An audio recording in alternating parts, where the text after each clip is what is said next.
కిడ్నాపర్లకు సవాల్ విసిరారు నంద్యాల ఎంపీ బైరెడ్డి శబరి.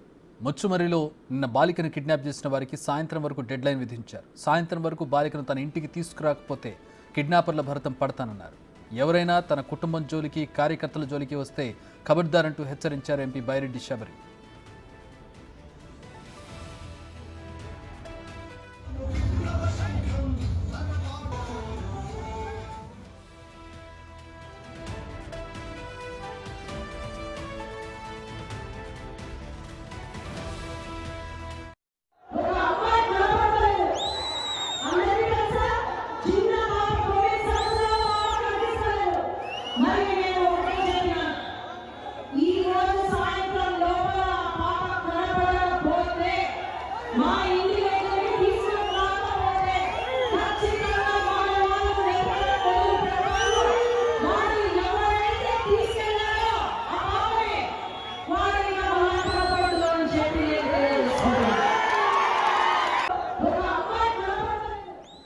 ఇక కాటసానికి సవాల్ విసిరారు బైరెడ్డి రాజశేఖర్ రెడ్డి. నందికొట్కూరు నియోజకవర్గంలో దౌర్జన్యాలు చేస్తే ఊరుకోనని, కాటసాని గుండు కొట్టించి గాడిద మీద ఎక్కిస్తామని హెచ్చరించారు బైరెడ్డి రాజశేఖర్ రెడ్డి.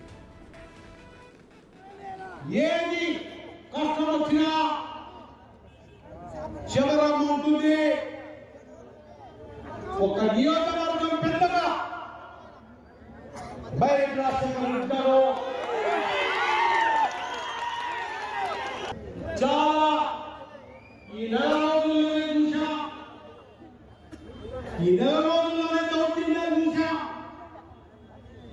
ఒక మైనారిటీ సోదరుని వెనకాల ఉన్నటువంటి ఒక రస్త ఆక్రమించుకున్నారు. ఏంటంటే నువ్వు ఆక్రమించుకోవాలంట. చూద్దాం ఎంతసేపు ఈడ కూడా